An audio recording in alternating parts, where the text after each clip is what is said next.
간호사 사망사건 진상대책위원회에서 서울의료원을 찾아서 현장 설명회를 갖기로 한 날입니다. 오늘 지금 오시는 분도 계시고 그러지만 저희가 예정했던 시간이 4시이기 때문에 지금 시작해도 될 것 같죠? 네. 오시느라 너무 애쓰셨고요. 오늘 갑자기 날씨가 추워져서 선생님들 아마 근무하시다가 오시기도 하셨고 또 밖에서 오시기도 하셨을 텐데 와주셔서 감사합니다. 먼저 오늘 진행을 맡을 저를 소개해드리면 저는 전 진상대책위원회 위원으로 활동했던 한림대학교 간호대학의 강경화입니다. 너무 늦게 찾아뵈서 죄송하고요. 사실은 저희가 3월 12일 날 서울시장으로부터 진상대책위원회 위원으로 위촉을 받고 활동을 했고요. 그리고 보고서는 8월 중순경에 완료가 됐고 보고하는 과정이 있었고요.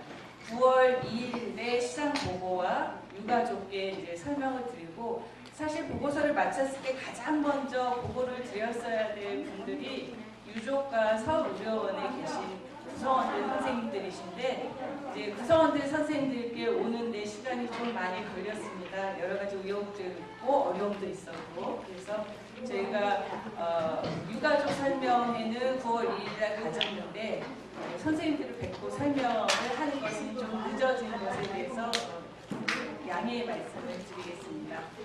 그리고 저희는 이제 9월 6일날 서울 시민 대상으로 해서 조사 결과 발표회를 가졌었고요. 그때 아마 참석하신 분들도 계시고 참석하지 못하신 분들이 대부분이시기 때문에 저희가 다시 서울의료원을 찾았습니다.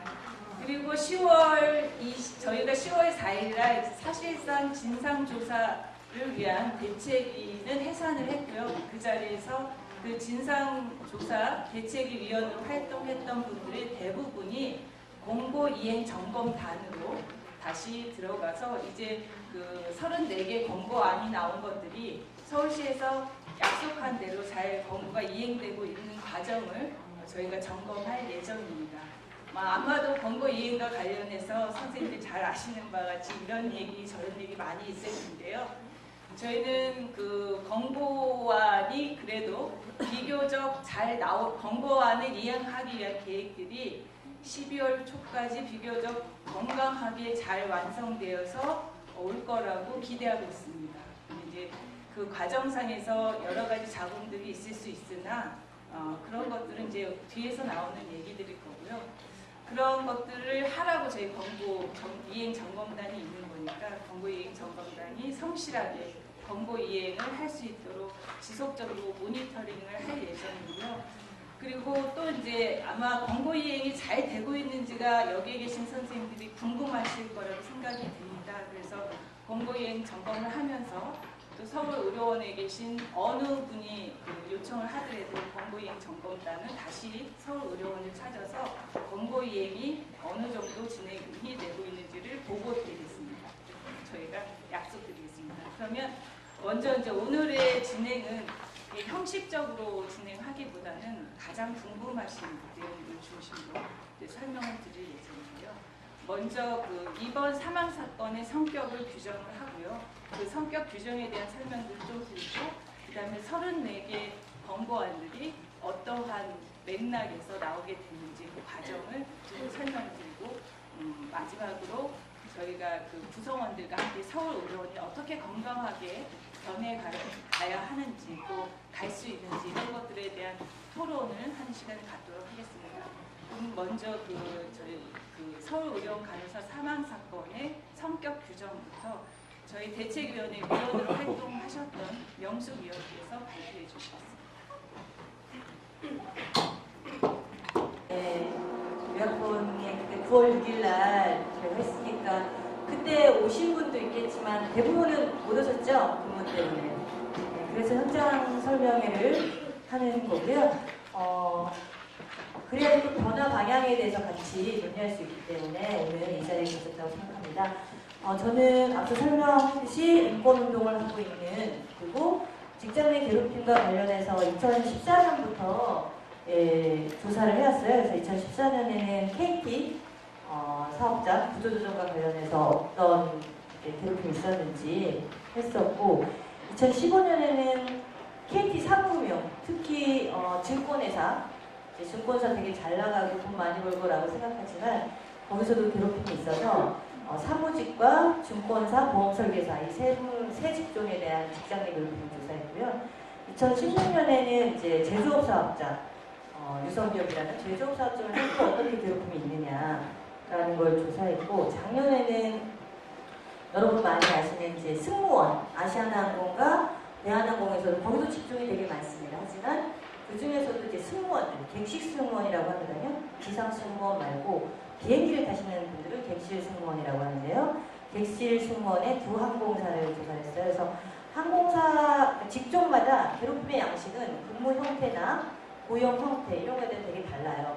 그래서 직장 내 괴롭힘이 가장 많다고 하면 간호사 직종에서 했다라는 것도 되게 의미가 있고요. 그리고 여성 사업장이라는 측면에서는 승무원들과 되게 비슷한 측면도 있었고, 또 특히 이 근무표를 어떻게 짜느냐와 관련해서 괴롭힘이 굉장히 많이 사용됩니다. 특히 그 괴롭힘을 사는 거기서는 팀장도 있었고 파트장도 있었는데요.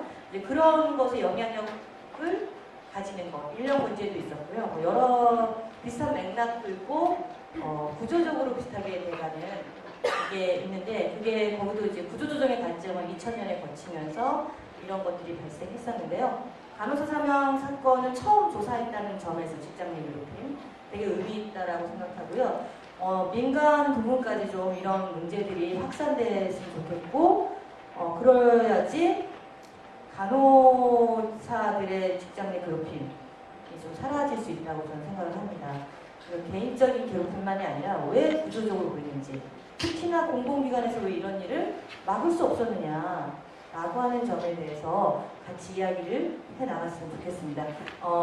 일단 자료집을 10쪽을 펴주시기 바랍니다. 요약본에 9월 2일 조사보고서 요약본, 전체 보고서, 최종 보고서도 원래는 이제 공개를 하기로 했고, 좀 이제 개인적인 부분만 지워서 공개를 하기로 했는데 아직 그게 좀 안 됐습니다. 그래서 서울시나 서울의료원에서 전체 보고서가 공개되면 아마 여러분들이 더 많이 잘 이해할 수 있을 거라고 생각하는데요.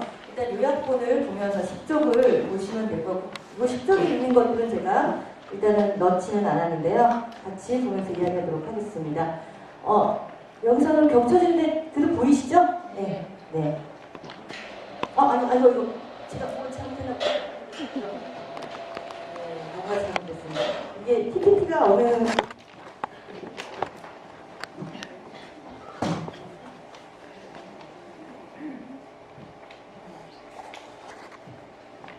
포인터가 없나요? 포인터가 없나요? 네, 포인터가 없나 봅니다. 네, 그럼 제가 여기서 서서 할게요. 좀 보면서 같이 설명을 드리려고 했는데, 왜 맨 위에가 안 보이죠, 우리 주변에? 내릴까요? 내리겠습니다. 네, 제 바닥으로. 네, 바닥으로 내릴게요.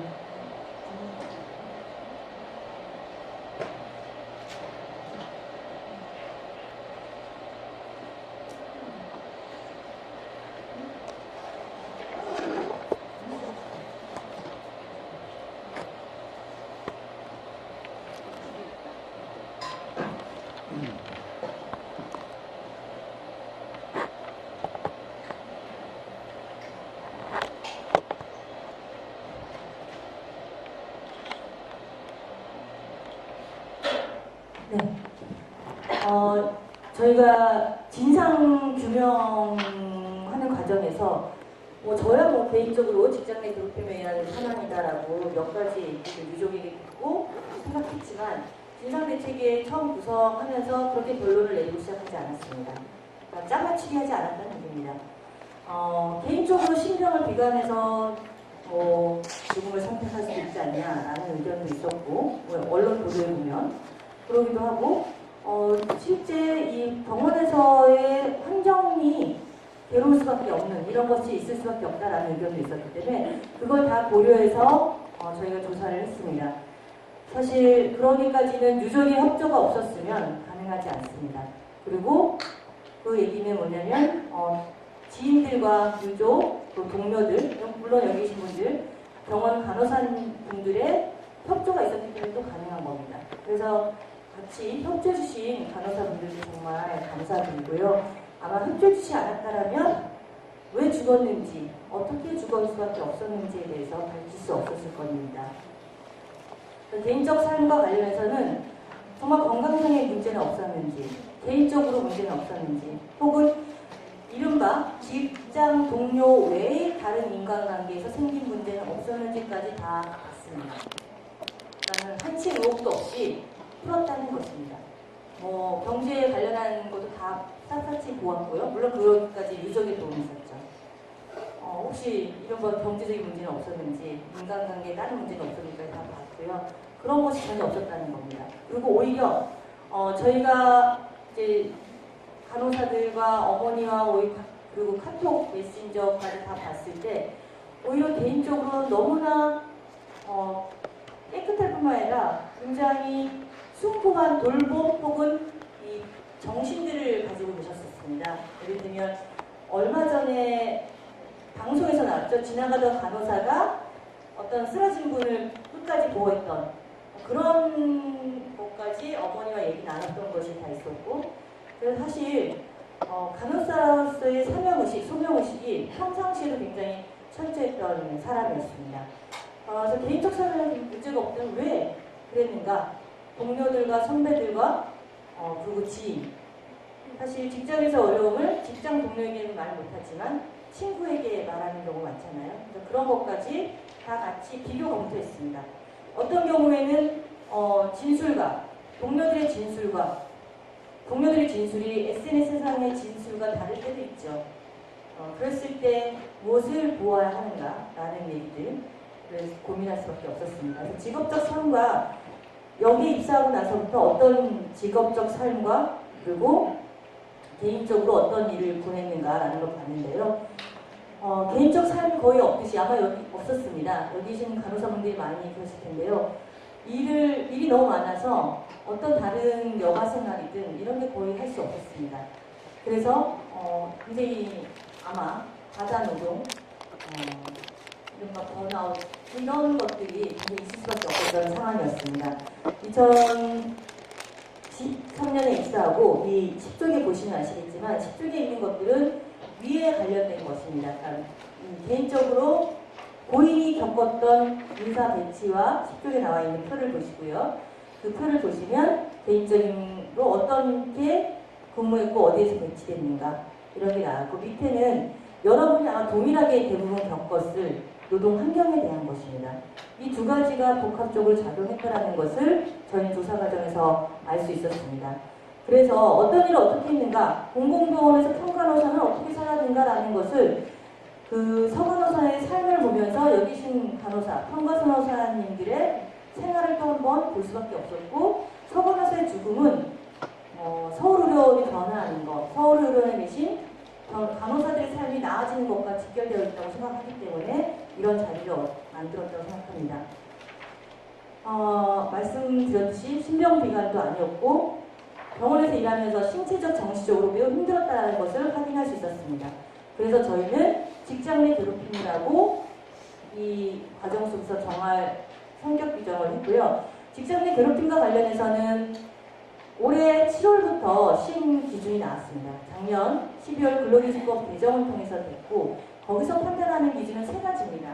직장에서 우월적 지위에 있는 사람, 우월적 관계가 있어야겠죠. 그리고 업무상 적정 범위를 넘어서는, 그 결과 신체적, 정신적 고통을 주는 어떤 행위나 근무 환경을 악화시키는 이런 것들을 괴롭힘으로 기준으로 삼고 있습니다. 그래서 서간호사의 경험과 비교를 해봤습니다. 우월적 지위, 여기 뭐 병원장이든 파트장이든 변호사 간호사든 이 서간호사의 경험은 우월적 지위에 있는 사람들이 했던 어떤 행위, 그것은 의도와 상관없습니다. 결과에 대한 것입니다. 그리고 업무상 적정 범위를 넘어설 것, 근무표를 보시면 10조 표에다 보시면 아시겠지만 필수가 적었습니다. 근무수는 많았습니다. 그리고 원하지 않는 부서 이동을 했고, 아주 대표적으로 직장개혁팀법이 발의되기 전부터, 시행되기 전부터 많은 언론에서 나왔듯이 업무에 필요한 필수 장비를 주지 않고 하는 행위, JTBC에서는 면벽 수행이라고도 얘기했는데요. 그런 것 자체는 대표적인 직장 내 괴롭힘입니다. 그런 것들이 있었고요. 업무 권장이 없는 당일 병동 파견 이런 것들이 있었습니다. 그리고 신체적, 정신적 근무 환경의 악화, 과도한 업무, 행정부서의 이동 때문에 동료들과 그리고 가족들 그리고 지인들에게 이것에 대한 어려움, 불안감, 힘듦 이런 것을 많이 많이 피력을 했습니다.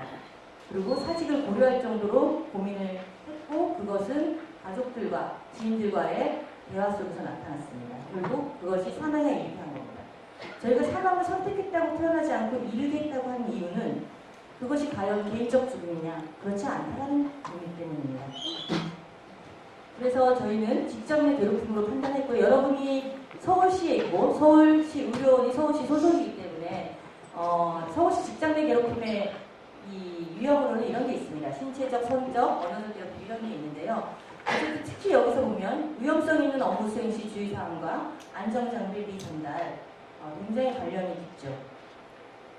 그런데 한국에서 직장 내 괴롭힘은 굉장히 범위 발휘됐지만 문제가 많습니다. 언론에서도 많이 보도됐듯이 책임자인 경영자가 잘못된 경영으로 경영 전략에 의해서 괴롭힘을 하는 구조적 괴롭힘의 경우에 또는 지시해서 괴롭히는 경우 KT 같은 경우죠 대표적으로 그런 경우에 사실 사장을 처벌하기 어렵다는 점이 있습니다. 그럼 시정되기 어렵다는 얘기인 거죠.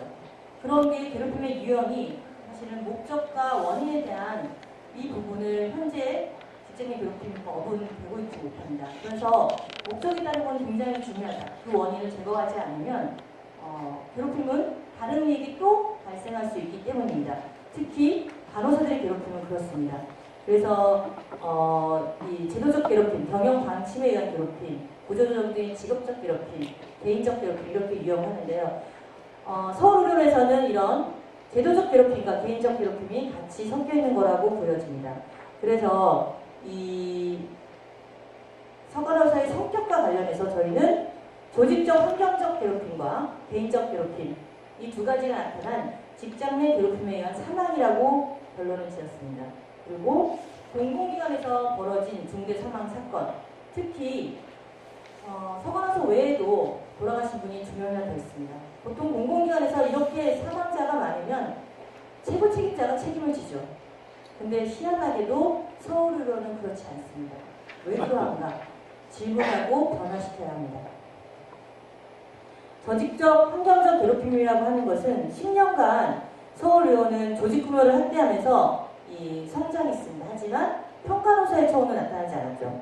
나아지지 않았고 오히려 이 평간호사들은 이런 잦은 조직체계 변동과 불투명한 인사제도 때문에 오히려 고통을 겪어야 했습니다.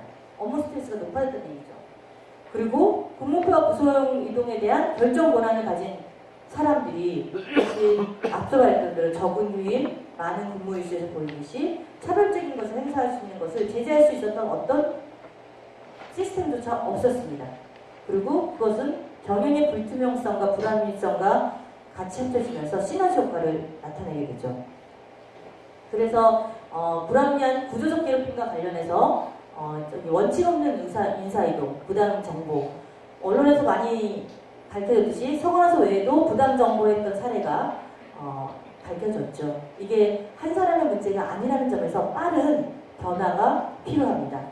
그리고 간호사와 간부 간에 존재하는 이 힘의 불균형, 이 문제 해결해야 한다는 겁니다. 외연적 사업에 치중하면서 사실 간호 인력의 적정도 배치하지 못했고 노동 조건도 실제로 개선하고 있지 않기 때문에 이 상태를 계속 유지하면 안 된다라고 하는 게 진상대책위의 공고였습니다. 아직 공고 이행이 되고 있지 않아서 이행을 위한 계획들이 얼마큼 되는지 여기 계신 분들을 비롯해서 서울의료 내외의 사람들의 지속적인 감시, 지속적인 주목 이런 거에 필요할 거라고 생각합니다. 특히 서울의료는 뭐 다른 병원도 특히 마찬가지지만 여기는 특히나 이 폐쇄적인 조직 문화로 내부 고충 처리가 이루어지지 않았습니다. 고충처리위원회가 실질적으로 이루어지지 않았고 사만이도 들어온 사안에서 제대로 해결하지 않았습니다. 그 부분은 자료집에 나와 있으므로 한번 같이 보면 될 것 같습니다. 그리고 간호부서의 부적절 특정 조직 문화가 사실 이거와 죽음과 굉장히 연결이 되어 있다는 점에서 간호부에 대한 변화가 또한 같이 이루어져야 한다는 것. 저희가 뒤에 공고안에 나오겠지만 왜 경영진에 대한 얘기와 간호행정부서에 대한 얘기, 간호부에 대한 얘기 할 수밖에 없는지를 알 수 있습니다. 관리자에 의한 괴롭힘인데요. 이거는 뭐 서울의료만 아니겠지만 수간호사가 많은 권한이 부여된 위계가 강한 조직, 이런 곳에서 특히 병원에서 많이 이루어지는 이유는 위계가 강한 조직이고, 그다음에 도제식 교육이라는 건 인적 영향력이 가장 크다는 겁니다. 이거는 의사에게도 해당하는 얘기입니다. 그래서 근데 저희는 이제 간호사 사망 사건에만 한정해서 지금 조사를 했기 때문에 얘기를 한다라는, 간호사 개인에 대한 상급자의 인적 영향력이 높고 따라서 이런 어려움에 대해서 호소할 다른 곳이 없습니다. 그리고 앞서 말했던 대로 고인은 대기병동에서도 다른 입사 동기와 다르게 차별적인 처우를 받았습니다. 열악한 근무표와 팀배지를 받았다는 것. 그리고 행정부서에 가지 않겠다라는 의사가 있었으나 여러 차례 이 고인과 면담을 했습니다. 이런 것들이 괴롭힘이라는 거고요. 이런 본인의 의도하지 않는 인사이동과 관련해서는 소송을 통해서 이런 것이 괴롭힘이라고 하는 판례들은 여러 개 있습니다. 그리고 간호행정부서에서 업무분야에 따른 적응이 어려웠는데 그 안에서도 사실 고인을 세워두고 면박을 주거나 특히나 가장 큰 사무기기 지급하지 않거나 당일병동으로 업무도 익히지 못한 상태에서 사실상 다른 업무들을 하는 속에서 업무의 불안정성과 불안, 스트레스가 높아질 수밖에 없었다는 점, 이 부분들이 관리자에 의한 괴롭힘으로 볼 수 있습니다. 특히 이렇게 된 것 중에는 간호행정부서의 이동이 트리거 역할, 그전까지 부당한 대기병동에서의 부당한 업무 배치와 차별도 있었지만 행정부서로 가면서 동료 간호사들과 어려움을 호소하거나 나눌 수 있는 곳이 없다라는 점입니다. 간호사들에 대한 직무 스타일과 관련한 여러 논문들을 보면 그렇게 어려움에도 견디는 경우는 동료 간호사들이 있기 때문에 그것이 뭐 같이 수다를 떨던 어려움을 호소하든 이런 지지체계가 있으므로 버티는 경우가 대부분이라고 하는 설문조사 결과도 있습니다. 하지만 행정부서에서는 그럴 사람이 전혀 없었죠. 그래서 결국에 이렇게 이르게 된 것이라는 점에서 매우 안타깝습니다. 그러면 세 번째로 저희가 중요한 두 번째로 중대 사망 사건이라고 했던 거는 서울은 굉장히 큰 병원입니다. 서울시에서도. 하지만 현 원장은 3차례나 연임하는 이런 사례가 없습니다. 그래서 공공병원이라기보다는 개인병원, 민간병원에 가깝죠. 병원장의 영향력이 매우 강하고, 그래서 이 내부 부서 본인의 의사가 이 구성원의 성장과 안정을 위한 노력보다는 자신의 성과 보이기, 그리고 그런 것에 초점을 맞추는 경영과 조직 관리라고 하는 것이 아까 말했던 불합리한 조직 체계, 변동 이런 것들과 같이 연관되었을 때 이것은 실제 일하는 간호사들과 직원들에게 영향을 미칠 수밖에 없었다는 것입니다. 그래서 공공병원의 비전을 보이지 않는 무리한 사업과 잦은 조직 개편 이런 것들이 3건의 노동자 사망 사건을 온 게 아닌가. 그 외에도 아까 말씀드린 부당 정보 인사, 원칙 없는 인사들이 문제시됐고 최근에도 공시 규정 위반 뭐 이런 것들 이제 계속 드러나고 있는데요. 그래서 저희는 공고 속에서도 이런 불합리하고 규정에 위반하는 것들을 더 감사해야 한다는 얘기도 했습니다. 그래서 더 이상의 죽음을 방지하기 위해서 어떻게 해야 되느냐? 책임자에 대한 조치를 해야죠. 경영진이 당연히 교체돼야 되죠. 책임자가 당연히 다 바뀌어야 한다고 생각이 듭니다. 그리고 권한의 횟수, 이게 조치라고 생각합니다. 사가 같이 있어야 됩니다. 하지만 병원장만의 문제가 아니라 간호부, 간호조직의 혁신 이런 것이 같이 이루어야 된다는 생각이 들고요. 여기 계신 간호사분들을 비롯한 조직 구성원들에 대한 조치, 치유와 조직문화 변화가 함께 모색됐으면 좋겠고 그런 이행을 위해서 여러분들이 함께 노력해 주셨으면 좋겠습니다. 이상입니다. 감사합니다.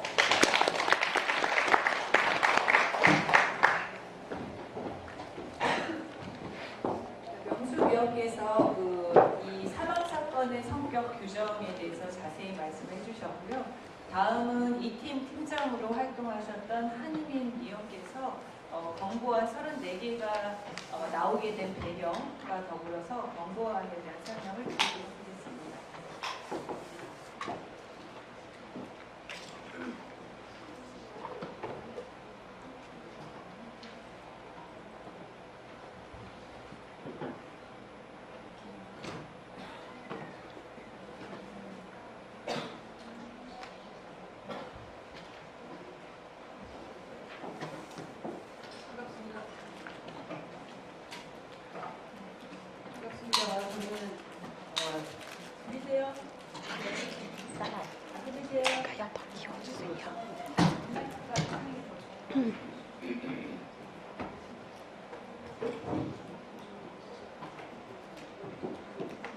저는 일과건강에서 사무처장으로 일을 하고 있고 이번 같이 열심히 했습니다. 처음에 저희가 조사에 임하면서 도대체 잘 안 보였어요.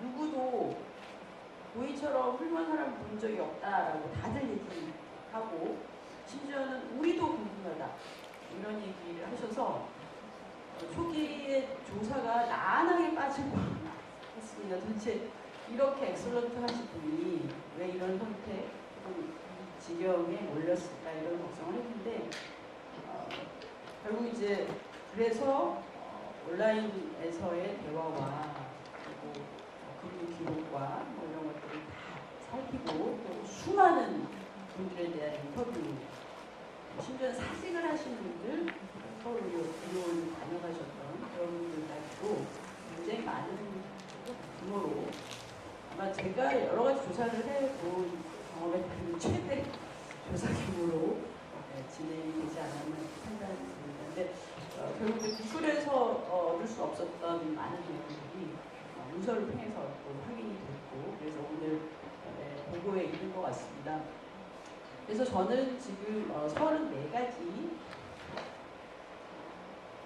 총 9개 분야 20개 영역 34가지 세부 권고안에 대한 설명을 드리려고 하고 권고 내용이 너무 많다 보니까 아마 조금 지루해지실 수도 있을 것 같습니다. 나는 그리고 앞에서 성격 규정 과정에서 이야기가 좀 많이 나와서 대충 감을 잡으실 것 같고 그리고 자료를 미리 보셨던 분들은 그러나 이제 그거 이외에도 되게 우리 서울의료원을 좀 더 효율적이고 합리적이고 또 바람직한 조직으로 만들기 위한 여러 가지 권고가 제시되고 있습니다.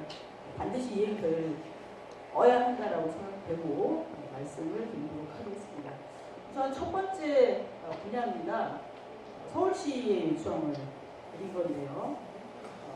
어찌되었든 서울의료원은 서울시 산하 공공기관이죠. 그래서 총괄적인 감독과 그리고 관리 업무의 핵심 전국적인 책임은 서울시에 있다라고 판단합니다. 그래서 최근에 벌어진 서울의료원을 둘러싼 일련의 사태와 사건들에 대해서 서울시가 책임 있는 사과의 모습을 보이고 그리고 재활용품 대책을 세워서 안전한 일터로 해바꿈 하는 이런 작업을 해야 한다는 좀 영시적인 공고를 첫 번째 분야에서 지적을 했습니다.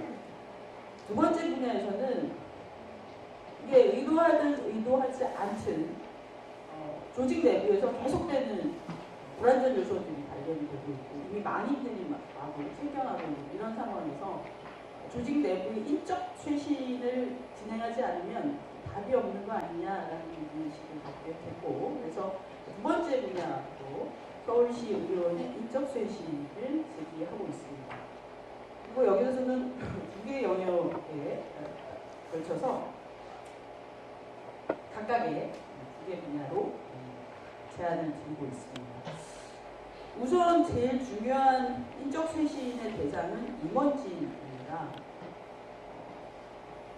사람이 죽어나가는데 책임지는 사람이 없고 원인에 대한 설명을 하지 못하는 조직은 굉장히 심각한 상태에 빠져있는 조직이라고 볼 수가 있습니다. 최근에 3년 동안에 3명, 1년에 이 조직에서 1명씩 사망을 한다. 이거는 있을 수 없는 게다가 그 두 분은 또 자살이라고 하는 사회적으로 굉장히 좀 더 엄격하게 다뤄져야 되는 영역의 문제로 사망에 이르는 요인들은 조국적으로는 병원장이 총괄적인 책임을 져야 되는 거 아니냐라는 판단입니다. 뿐만 아니라 이건 뭐 부대적인 요소이지만 실제로 행정직 자살의 경우도 부당한 인사배치, 무원칙한 인사배치가 그 배경에 놓여 있었다는 사실을 확인할 수 있었고 그리고 서간호사의 경우도 주요 원인 중에 그런 원인들이 전혀 되지 않았다라고 보기 어려운 상황이기 때문에 인사에 있어서 최종적 의사결정자인 병원장에 대한 책임을 묻지 않을 수 없겠다라는 판단을 하게 되었습니다. 뿐만 아니라 의무 부원장의 경우는 실질적으로 간호 인력을 관리하는 최고 의사결정 책임자이고요. 행정부원장은 고충 처리와 괴롭힘에 대한 관리를 담당해야 될 핵심 임원진입니다. 근데 이분들이 지금 맡고 있는 영역에서도 문제가 발생했죠. 그래서 어떤 형태로든지 이쪽 소신이 이루어지지 않을 수 없다라는 말씀을 드리겠고요. 뒤에서 조금 더 자세히 말씀드리겠지만 저희가 이번에 진상조사를 진행하면서 굉장한 어려움을 겪었습니다. 그러니까 5달 전에 요청한 자료를 5달 후까지 못 받아서 언제 주시렵니까? 이렇게. 그런데 서울시에서 임명한 조사위원들이 자료 요청을 하는데 자료를 제출하지 않는다. 그것도 현행법에 위반되지 않음에도 불구하고 않는다라고 하는 것은 최고 의사결정자의 과도한 개입이 있었던 것은 아니냐라는 추정을 하게 만들고 있습니다. 이런 전반적인 요소들을 고려했을 때 임원진에 대한 인적 쇄신이 필요할 을 권고하고 있습니다. 두 번째는 간호관리그룹에 대한 인적 쇄신을 요청 권고하고 있습니다. 사망사건 당시에 간호부장은 간호부서 인력의 인력 대치에 있어서 전결권을 가지고 있던 책임 주체입니다. 그런데 앞에서 성격 규정에서도 설명됐지만 실제로 본인이 원하지 않는 장소에 배치가 되고 그리고 다른 업무에 배치가 되고 제대로 해야 될 업무가 결정되지 않고 수차례 불러대고 이런 과정들이 확인이 되고 있어요. 그래서 이것은 최종 인사권자인 간호부장도 자유롭지 않은 상황이 아니겠냐라고 판단을 하고 있습니다. 특히 매우 비도덕적인 상황 확인이 되는데요. 고인 사망 후에 고인 아이디로 로그인을 해서 사진 처리를 한 이런 사례들도 발견되고 있습니다. 이거는 인사 전결권자의 동의 없이 이루어질 수 없는 상황이다. 매우 부도덕한 보고도 있었다라는 말씀을 드리고 싶습니다. 그러면 병원의 팀장은 문제가 없을 수 있냐? 그렇지 않다고 보입니다. 아까 방아쇠 투여 역할을 했다 이렇게 성격 규정을 했는데요.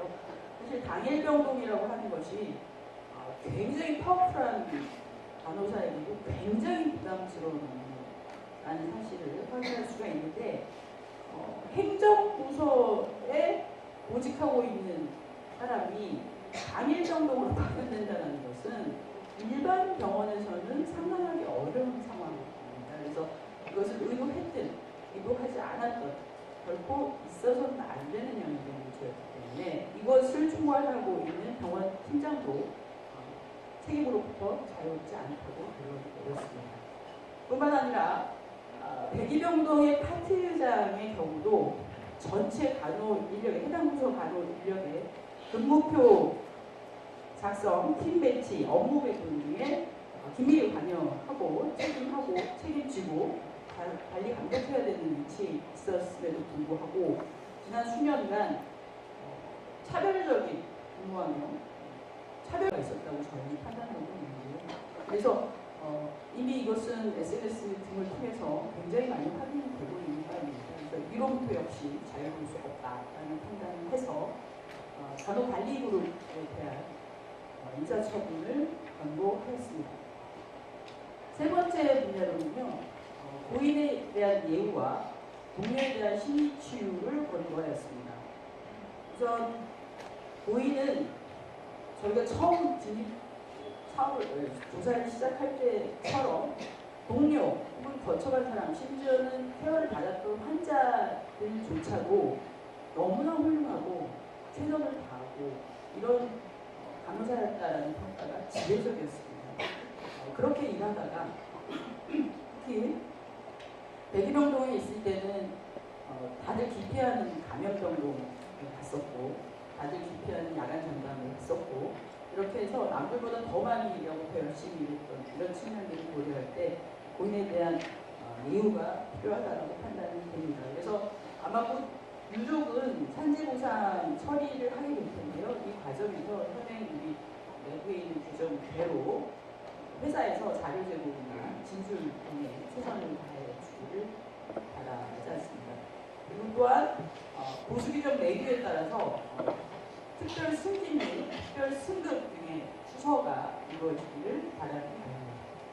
뿐만 아니라 유족과 동료에 대한 심리치료를 의료원에서 지원할 것을 권고하였습니다. 현재 저희가 수많은 유사 병동과 그리고 백병동 간호사들, 동료들 만나서 인터뷰를 했었고 유족도 수차례 만나 들었는데요. 심리적으로 굉장히 불안정한 상태에 놓여 있는 것을 확인했고 앞으로 장기적으로 안정적인 치유 과정이 필요하다는 판단을 했습니다. 그래서 이 문제를 의료원이 종합적으로 좀 해결하는 이런 계획을 제출하기를 바라고 무엇보다 중요한 것은 가장 안정적으로 치료를 받을 때 가장 회복력이 좋다라는 것을 전제로 하면 내부에서 치료받는 것을 강조하지 말고 내가 받고 싶은 곳으로 가서 치료받을 수 있는 이런 시스템으로 전환하는 것이 필요할 것 같습니다. 네 번째 분야는 서울의료원의 조직 개편을 권고했습니다. 지금 서울의료원의 절대 다수의 단독 직종이라고 하면 바로 이제 간호 인력인데요. 굉장히 수익명, 앞으로도 계속 증가가 될 전망인데요. 의료원 전체 부서 간에 협력을 하는 데 있어서 요소요소에 간호부가 연계되지 않는 파트가 없기 때문에 저는 간호부서의 중요성은 다른 부서가 중요하지 않다는 게 절대 아닙니다. 그러나 간호부서가 갖고 있는 위상과 성격과 규모의 측면에서 볼 때 현재 구조로 종속적 형태의 이런 구조로 가는 것은 별로 바람직하지 않지 않겠냐. 조직의 발전을 위해서라도. 그래서 이 규모라면 간호부원장제를 신설하는 것이 필요하겠다라는 판단을 하고 있습니다. 그래서 임원진 수준으로 간호부의 성격을 승격시키고 그래서 좀 더 전문적인 협업 구조를 가져갈 수 있는 인식이 필요하겠다라는 판단이고요.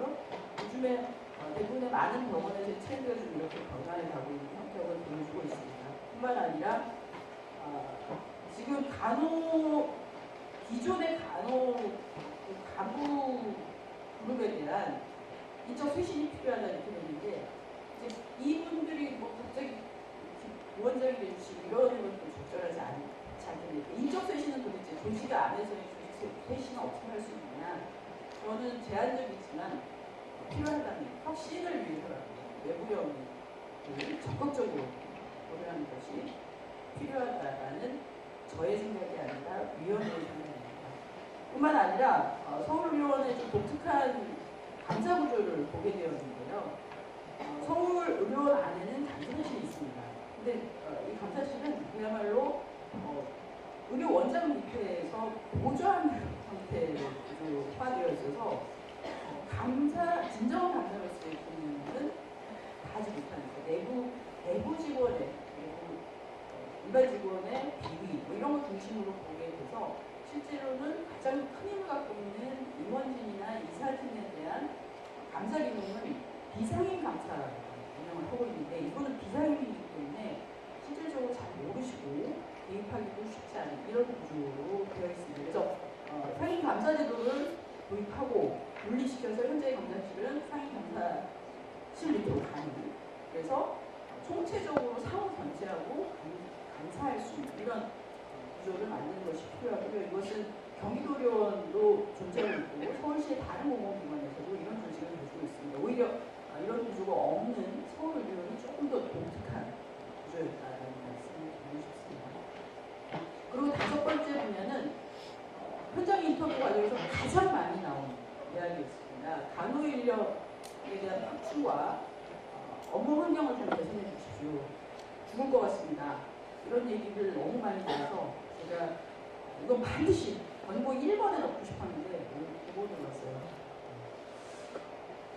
우선 굉장히 많은 노동시간이 여전히 주 52시간제가 도입이 되고 인권을 바꾸겠다라고 했지만 실질적으로 여전히 자기 휴가를 제대로 쓰고 있지 못했고 장시간 노동이 상투적으로 발생하는 것이 확인되고 있습니다. 그래서 고용의 질이 굉장히 떨어지고 있는 것으로 나타나고 있고 직무 스트레스 관리가 거의 되고 있지 않은데 그중에서 가장 큰 문제는 업무량으로 나타나고 있어서 오히려 악화되고 있는 부서나 영향들이 보이고 있습니다. 그래서 이 문제에 대한 최우선 대책이 필요하다라는 판단이고요. 특히 야간 전담 간호사들이 존재하고 있는데요. 이거는 뭐 새로 도입된 제도인데 야간 전담 간호사제를 통해서 기업은 병원은 수익을 발생시키게 됩니다. 근데 그것은 애초에 야간 전담제의 도입 취지에서는 이 간호사들을 위해서 써라 이런 개념인데 실제로 어디로 가 있는지 모르는 수익이 되어서 오히려 간호사들의 노동의 질을 더 떨어뜨리는 제도로 작동하고 있다는 판단에서 이런 제도들에 대한 재고가 전면적으로 필요하다는 판단이고요. 특히 근무 시간 체크를 안 해요. 그래서 근무 시간을 정확히 체크해야 얼만큼 오버타임이 발생하고 있는지를 확인할 수가 있는데 이건 사실상 현행법 위반입니다. 그래서 근무 시간을 체크하는 것도 매우 필요하다고 판단했고요. 그리고 간호 인력에 대한 적절한 기준을 마련해서 인사 배치가 이루어져야 된다. 로테이션을 하거나 승진을 하거나 부서 전환을 하거나 승격을 하거나 뭐 이런 전 과정에서 매우 불투명한 인사가 이루어져 왔고 이것은 어제 오늘 얘기가 아니다라는 현장에서의 제기가 굉장히 많아서 굉장히 오래 묵은 불철저하고 비체계적인 문제구나라는 판단을 하고 있습니다. 그래서 이 시스템에 대해서는 앞으로 장기적으로 제도 개선위원회를 통해서 그 문제를 해결하는 것이 필요할 거라고 판단이 되고요. 그리고 팀 내에서 액팅을 중심으로 한 설계가 이루어져야 되는데 그렇지 않은 부분들이 보이는 거죠. 그래서 누구는 열심히 액팅을 하고 누구는 아니 이런 구조에서 지금 전공에서의 5팀 체계가 아니냐 액팅으로 다 전환하면서 6팀 체계로 전환하는 것은 이걸 통과시키지 않을까 뭐 이런 문제들도 저희가 보고 있습니다. 그리고 행정조직의 경우 이번 고인의 상황을 분석하면서 확인했지만 역삼각형 구조가 가지고 있어요. 이런 구조에서는 그 구조로 가려고 하는 간호사는 없습니다. 층층시야를 서울시에 있는 수많은 관련 의료원들의 인력 구조, 행정부서의 구조를 보면 삼각형 구조예요. 근데 우리 서울의료만 특별히 역삼각형 구조를 가지고 있는 이유를 알 수가 없었습니다. 그래서 이 구조도 재판해야 된다라는 권고를 드리고 있습니다. 또한 교육훈련 시스템을 저희가 쭉 살펴보면서 좀 많이 놀라웠는데 직무교육은 이론과 임상을 통해서 지속적으로 확대 강화되어야 되는 것이 바람직하고 당연히 이렇게 되는데 직무교육 내용을 보면 굉장히 루틴하고 일반적인 교육 이거 굳이 해야 되는가 싶을 정도의 그런 수준의 교육으로 일관되어 있고 특히 필센터 교육 같은 경우에는 필센터들이 거의 나죽겠소라는 얘기를 할 정도로 힘들고 짧게 진행이 되는 이런 구조에서는 절대 직무 능력 향상이 이루어질 수 없다. 게다가 그 프로그램을 운영하는 주체도 명확하지 않고 거의 없는 이런 수준에서 이 대서울의료원이 앞으로 최대 규모의 공공의료기관으로 제대로 설 수 있을까? 핵심 인력은 바로 간호부인데 라는 문제의식을 갖게 되고요. 따라서 여기에 대한 전면적인 제도가 필요하다는 권고를 하고 있습니다. 그리고 6번째 영역으로 괴롭힘 보충처리 개선에 대한 이야기입니다. 현재 괴롭힘이라고 하면 내부자 괴롭힘이 있을 수 있고 외부자 괴롭힘이 있을 수 있습니다. 다행히도 최근 2년 사이에 연거푸 감정노동자 보호법이 만들어졌고 발효 중에 있습니다. 지난 7월부터 직장 괴롭힘 금지법이 만들어졌고 발효 중에 있습니다. 그러나 유감스럽게도 서울의료원에서는 이 두 개의 법률이 작동하고 있지 않다라는 사실을 확인할 수 있었고요. 이건 분명히 현행법 위반입니다. 이 공공대 조직에서 이런 상황이 발생하면 곤란한 거죠. 그래서 이미 법률 안에 굉장히 우수한 내용들이 존재하고 있고요. 빨리 진행을 해야 된다고 판단합니다. 마지막 시도로 가겠습니다. 이제는 서울시의 요청을 드리는 내용입니다. 서울시에 요청드리는 건 재미없으시죠? 짧게 할게요. 서울시는 직장대 괴롭힘 조례 제정을 하십시오. 이렇게 말씀드렸고 엊그제 초안이 나왔어요. 의회에서. 제가 보고 이거 수정을 하셔야 될 것 같아요. 이렇게 의견 드렸어요. 뭐였냐면 가해자가 괴롭힌 가해자가 의도 하지 않아도 병원장이면 어떡하죠? 누가 이걸 조사하죠? 보고가 되면 조사할 주체가 병원장이거든요. 그러니까 내가 나를 조사해야 돼요. 이게 지금 현행법의 한계 중 하나여서 서울시 이걸 넘어서가 서울시 기관에서 이런 문제가 생기면 그게 최고 의사결정자라면 서울시가 직접 나서서 조사해라. 이런 것들을 조례에 넣는 것으로 제기를 하고 있는데 여튼 서울시는 감정노동자 보호법이 만들어지기 전에 이미 선제적으로 감정노동자 보호 조례를 만들어서 잘 운영을 했거든요. 그런데 직장내 괴롭힘 금지법에 있어서는 조금 늦어진 측면이 있습니다. 그러나 지금 의회에서 열심히 준비 중이어서 또 잘 될 거라고 생각이 되고요.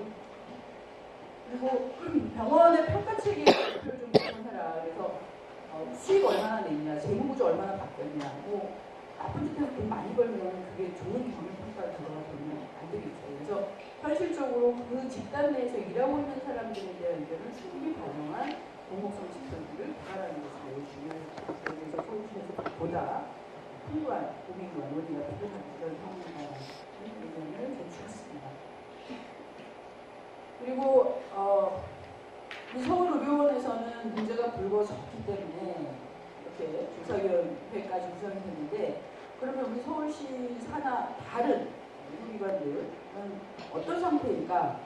제가 최근에 땡땡 우리 유사 조직을 조사를 했는데요. 굉장히 상태가 안 좋아졌어요.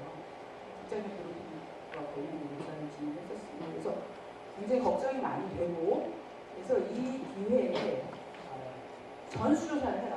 서울시 산하 의료기관들에 대해서. 그래서 문제가 뭔지 또 어떻게 해결할지 이런 것들에 대한 서울시 비전을 제출해라라는 권고를 제출했습니다.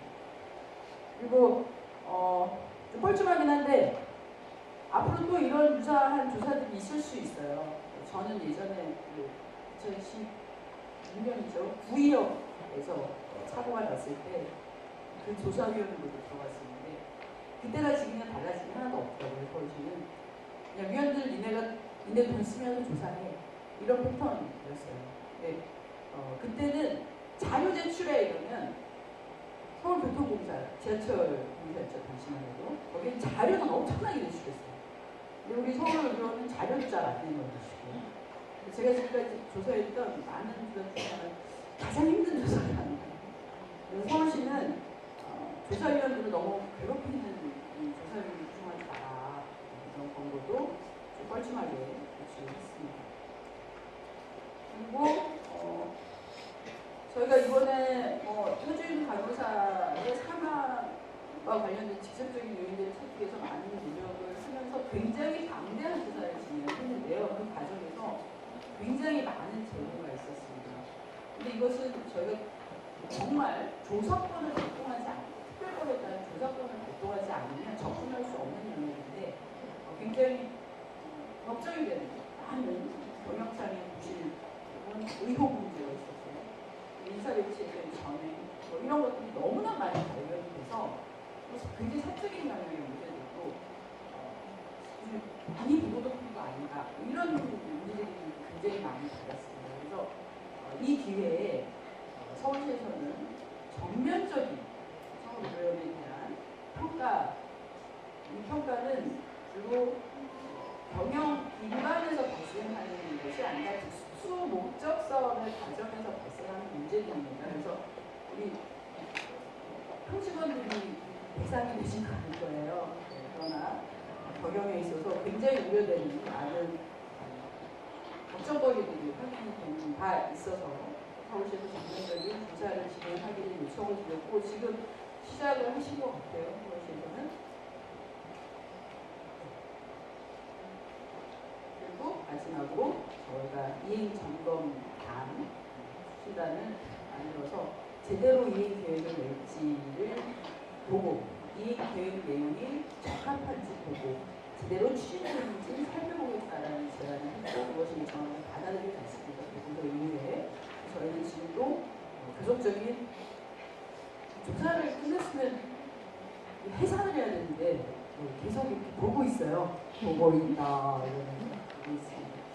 네, 여기까지 지난 거의 6개월 가까운 시기 동안 연령의 위원들이 열심히 활동했던 결과를 요약한 자료로 말씀드렸고요.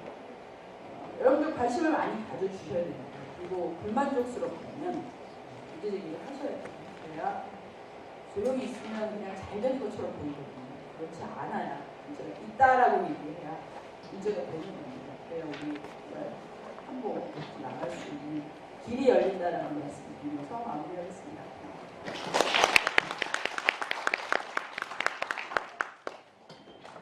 이제 저희 그 위원으로 활동했던 4명이 올라와서 선생님들께서 궁금하다고 생각하시는 것에 대한 질의응답 시간 그리고 토의하는 시간을 갖도록 하겠습니다. 올라와 주십시오. 여기 불을 좀 켜주시고요.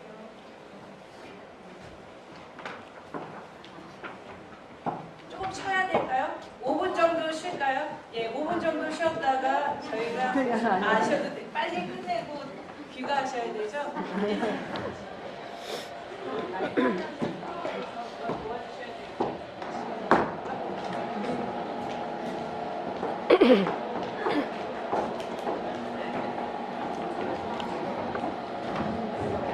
저희가 올해 1년을 저희 위원들이 서울의료원과 함께 지냈습니다. 그래서 저 같은 경우도 아침에 눈을 뜨면 서울의료원을 생각하고 밤에 잠들기 전에 서울의료원으로 마감하는 그런 생각을 했고요. 제가 올해 안에 끝날 줄 알았는데 이게 올해 안에 공고 이행까지 어려워서 아마 내년 상반기로 서울의료원과 함께하는 시간을 가져야 될 것 같습니다. 처음에 말씀드린 바와 같이 저희가 3월 12일 날 그 진상대책위원회 발족을 하고 활동을 시작했는데요. 10월 4일 날 해단을 하면서 저희 위원들의 대부분이 권고이행 점검단에 포함이 됐습니다. 그래서 지금 자리하고 계신 이렇게 4명은 모두가 권고이행 점검단에 들어가 있고요. 저희가 서울시가 권고이행을 성실히 수행하는지를 지켜볼 예정입니다.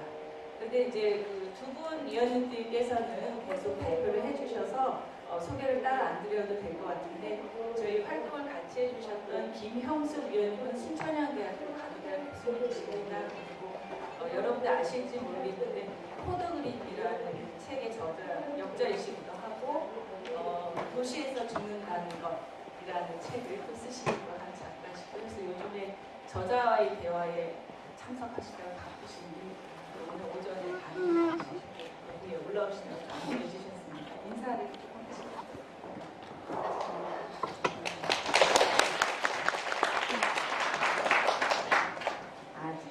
저는 사실 그 직장내 괴롭힘이나 이쪽 관련해서 전문가도 아니고 잘 모르는 사람인데 저는 간호사로 올해 중환자실 간호사로 한 19년가량 오래 일을 했었어요.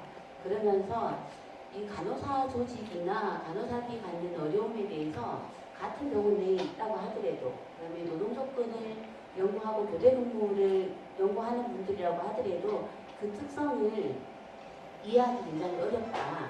어떻게 보면 간호조직 내에 있는 관리자들조차도 현장에서 3교대 근무를 떠나게 되면 이해도나 공감도가 떨어지더라 이런 느낌이 있었어요. 그래서 제가 대책위 활동에서 제가 결심한 거는 대책위 내부에서 그런 간호사들이 갖는 그런 특수한 어려움, 교대 근무자로서 갖는 부담 이런 것들을 좀 현장 간호사 입장에서 좀 봤으면 좋겠다는 생각을 많이 했었고 이후에 제가 오늘 현장 설명회고 보고자 했던 것도 그런 점 때문에 여기 현장에 계신 간호파트 간호사님 그다음에 조무사님들한테 부탁드리고 싶은 얘기가 있어서 왔었거든요. 특히 금고안에서 저희가 64페이지에 보시면 간호부 인력 운영이 효과적이고 적절한 인력 배치가 필요하다 이 한 부분이 있지만 특히 평간호사 중심의 근무표 개선위원회 운영을 바로 안에 넣어놨는데 저희가 그 서울의료원 간호부 조직이나 간호부 운영을 이렇게 조사하면서 굉장히 직접 환자 간호를 담당하는 인력과 관리 인력이 인식하는 거에 굉장히 차이가 있다는 생각이 좀 들었었고요. 또 하나는 근무표를 분석하는 과정에서 절대적인 인력 부족도 있지만 인력이 지금 효율적으로 환자 케어를 중심으로 간호사 업무, 그다음에 간호 인력 배치 지원이 이루어지고 있는가 이런 점에서도 좀 의문스러운 점들이 있었어요. 그거는 아마 이 조직이 가지고 있는 간호부 인력의 특성, 굉장히 경력이 오래된 간호사님들도 일부 있고 또 신규 간호사 인력은 계속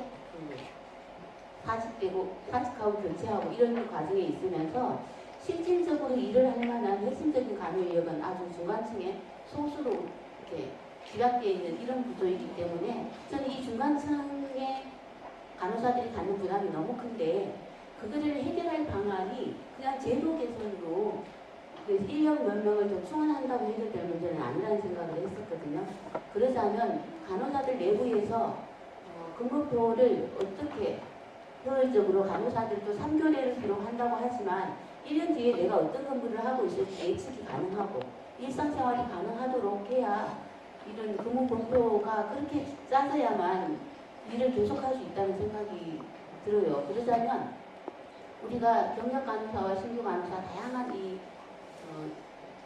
이해관계와 입장과 처지가 다른 간호사들이 있는데 이 간호사들이 각 연차별 혹은 경력별로 대표들을 구성해서 인력 분표를 가장 효율적이면서도 또 부담을 나누는 방식으로 분표를 어떻게 짜는 게 좋을지를 거의 규정을 해야 된다고 생각을 합니다.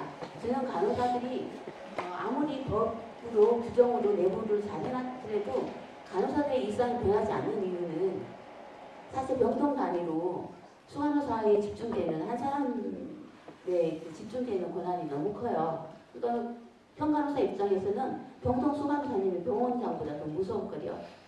왜냐하면 그분의 근무표 편성이 매일 생활 자체를 주고 힘들기 때문에 그러는데 그거는 그 수간호사가 의도했든 아니든 간에 수간호사가 나하고 사이가 안 좋거나 혹은 수간호사가 좀 극단적으로 무능하거나 그래서 근무표를 효과적으로 잘 못 짜는 사람이거나 이러면 생활이 확 달라지고 이렇게 한 개인의 역량이나 의도, 능력 이런 거에 너무 많은 사람들의 생활이 매달려 있는 이 시스템이 바뀌어야 된다고 생각을 하거든요. 그러려면 여기 있는 간호사님들이 그 근무표를 짜는 원칙과 근무표 구성 원리 이런 것들을 누구나 다 한 사람이 어찌할 수 없게 아주 세부적으로 합의하고 규정을 해야 된다고 저는 생각을 합니다. 그러려면 여기 있는 분들이 머리 맞대고 그 분표 일종의 규정을 만들어야 된다고 생각을 하고요. 또 하나는 간호사가 환자를 담당하는 간호사는 책임 범위가 굉장히 강권하면서도 분명해요. 이 10명의 환자에 대해서는 이 간호사 몫인 거예요. 일을 잘하든 못하든 어떻게든 그 간호사가 책임을 져야 되는데 일종의 지원 인력이면서 또 관리 인력인 S번 혹은 주임 간호사, 수간호사 혹은 또 PRN이나 이런 경우에는 업무 범위나 직무 범위가 불분명하고 책임 범위가 불분명하기 때문에 사람 성향에 따라서 누군가는 열심히 도와주면 그분의 간호사들은 좀 일할만 하고 상대적으로 안 도와준다거나 그러니까 도와준다는 표현을 쓰는 것 자체가 그분들의 업무는 굉장히 직무는 불분명한 거예요. 그러다 보니까 사람에 따라서 일을 대주냐 못해주냐 이렇게 되고 그 책임이 불분명한 업무는 결국 좀 덜 열심히 사람이 일을 하게 되면 이 환자를 담당하는 현 간호사들이 결국 수간호사, 주임 간호사의 업무까지 떠안게 되는 이런 구조가 지금 이 많은 병원들, 특히 이제 그 간호부 소식이 이렇게 그냥 그러니까 체계적으로 운영되지 않는 곳의 특징이라고 생각을 하고 서울의료원에서도 그래서 저는 여기 계신 분들이 연차를 막론하고 머리를 맞대서 각 그 병동 내에 인력 배치 원칙을 정하고 그래서 그 인력이 빠지면 우리 스스로도 주임 간호사 한 명 있으나 없으나 이렇게 생각하는 거랑 똑같은 거예요. 그 책임이 명확지 않으면. 그래서 주임 간호사가 하루 교육을 간다고 오후에 빠지면 그 남은 일을 간호사들이 어쩔지 끌고 가고 수간호사 또 그렇게 가고 그러면 사실 우리 스스로도 그 인력들은 없어도 돌아가는 인력처럼 되고 있는데 실제로 주임 간호사 한 명이 빠지면 근무표에서 그분이 오후에 공가로 교육을 가면 그 인력을 반드시 다른 인력이 채우도록 할 만큼 직무 기술을 분명하게 해놔야 되고 책임 범위를 분명하게 해놔야 된다 이런 생각을 하고요. 그러려면 그 업무에 대해서 가장 잘 알고 있는 현장 간호사들이 직접 하는 수밖에 없다는 생각을 합니다. 그래서 여기 계신 분들이 오늘 참석하셔서 이 일이 어떻게 진행되고 있나 궁금해서 오셨겠지만 돌아가시면 이 영역에서 간혹 그 조직 개편, 그다음 조직문화 개선에서는 사실 해결하는 주체라고 생각을 하거든요. 그래서 나머지 그 외부나 저희 의원들이 서울시를 통해서 계속 촉구하고 하는 거는 저희가 하겠지만 여기 현간호사 중심으로 내부에서 해결해야 될 것들에 좀 적극적으로 관심을 가지고 주체가 되어 주셨으면 좋겠다. 그 말씀을 꼭 드리고 싶습니다.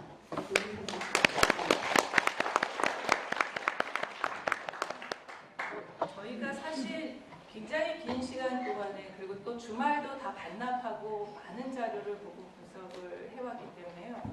이 보고서에 담지 않은 아주 구체적이고 정교한 그런 내용들을 상당히 많이 갖고 있고 또 그 대안들도 가지고 있습니다. 근데 오늘 이 자리에서 그 많은 이야기들을 다 나눌 수가 없기 때문에요. 그리고 오늘 이 자리에는 간호사 직종으로 활동하신 선생님뿐만이 아니라 타 직종에 계신 선생님들도 오셨고 실제로 저희가 조사하는 과정에서 타 직종의 선생님들의 어려움이 얼마나 큰지도 저희가 또 함께 느꼈습니다. 그래서 질문을 조금 더 받고 중간중간에 저희가 느꼈던 내용들을 이야기하는 시간을 갖도록 하겠습니다. 혹시 질문 있으시면? 예. 원래는 저기 관리자 선생님들은 침묵을 좀 해주셔야 되는데 오늘은 평가보사 선생님들과 타직종 선생님들의 시간을 가지려고 했는데요.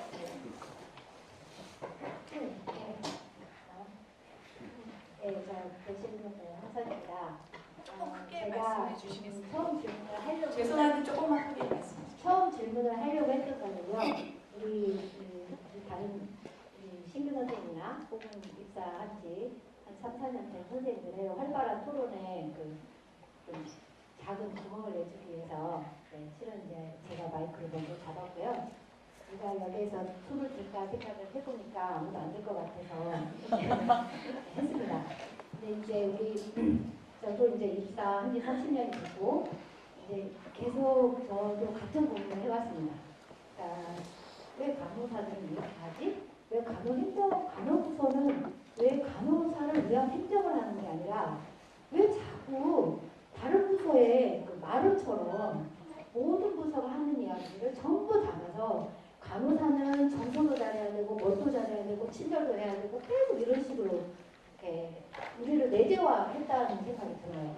그래서 그러다 보니 건강한 비판의식 같은 게 없고 약간 패시브하게 수동적으로 바뀌는 그런 구조, 그 다음에 일의 성격이 의사의 오더에 의해서 움직여지고 어떤 건 전문적 판단, 어떤 건 또 야 너는 몇 년 차가 됐는데 아직도 그것도 못하냐 이런 식의 어떤 우리끼리의 핀잔 이런 속에서 우리 간호사들이 점점 위축되고 그랬던 것 같습니다.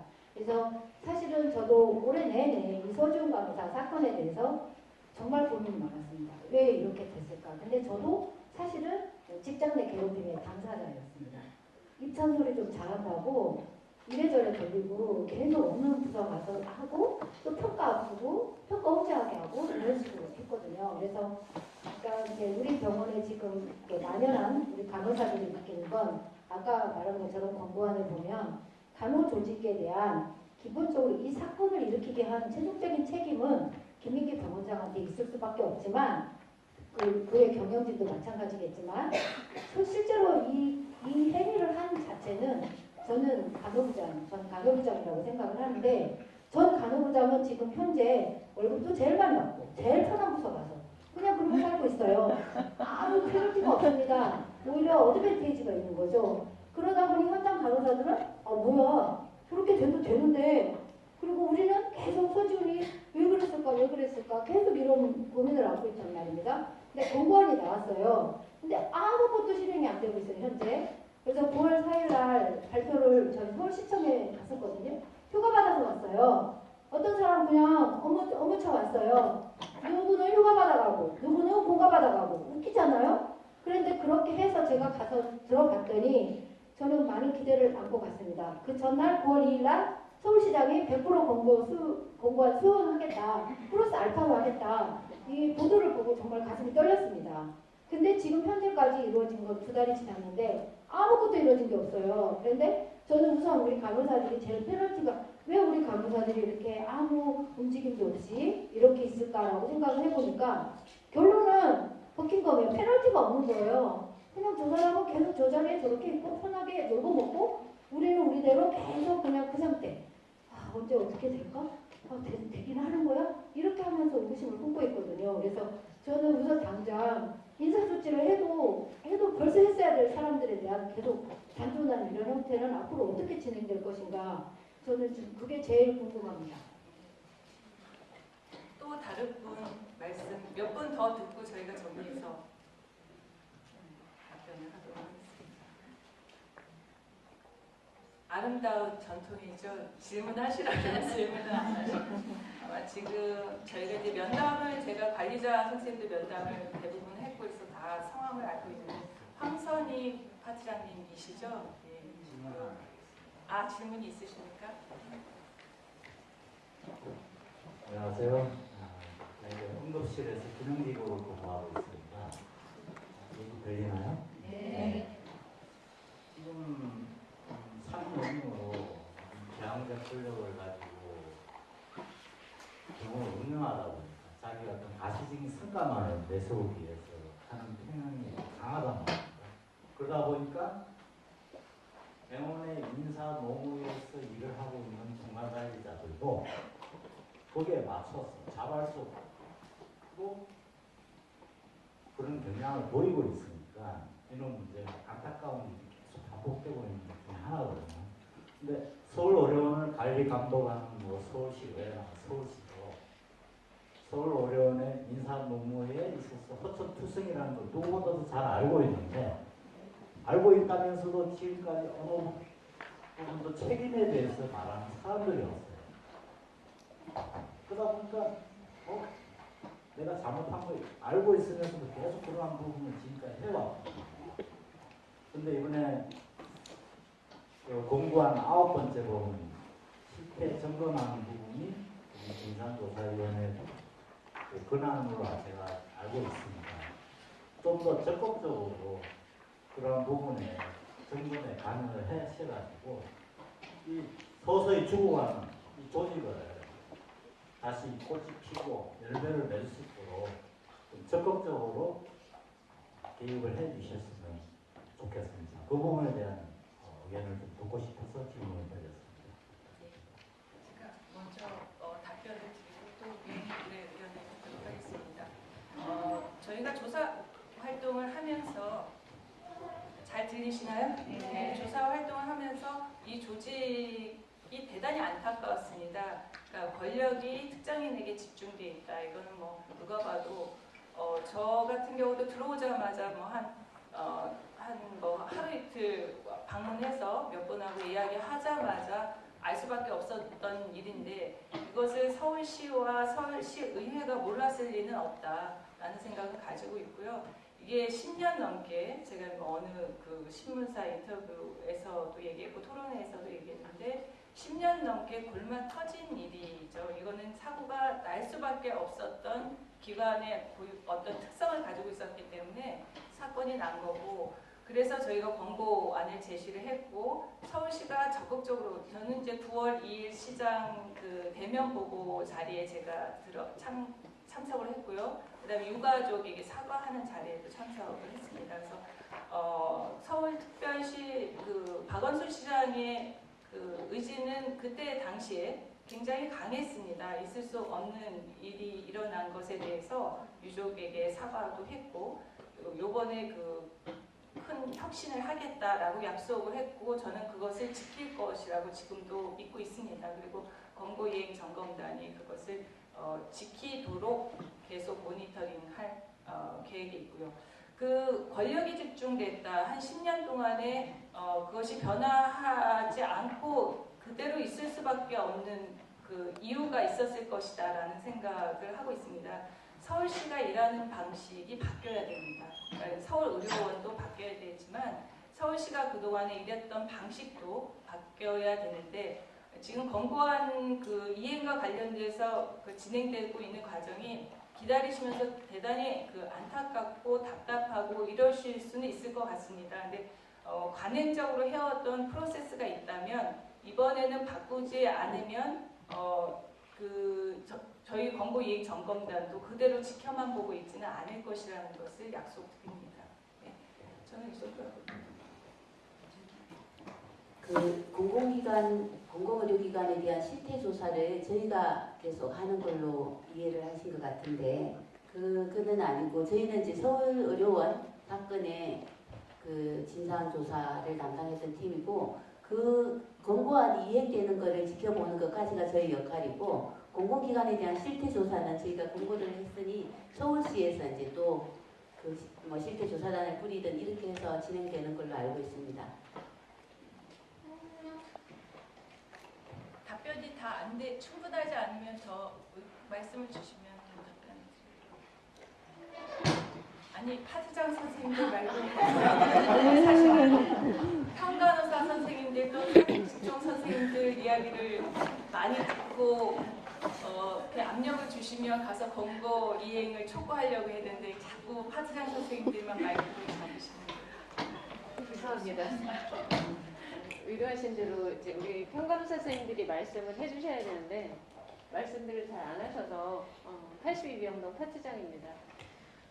지금 말씀해주신 과정처럼 진상조사 처음 들어오셨을 때도 굉장히 고생하신 걸로 알고 있고 긴 시간 수고해주신 것도 저희는 너무 감사하게 생각을 하고요. 그리고 오늘 한 가지 희망으로 본 건 끝까지 관리를 해주신다는 말씀이 너무 감사했어요. 근데 서울시의 안일한 대책에 대한 것도 조금만 더 집중적으로 권고 안에서 시행을 하실 때 조금 더 관리를 해주셨으면 싶은 게, 저희 내부의 임원진에 대한 교체 문제가 있지만 서울시에서 파견한 행정부원장이라는 제도가 있습니다.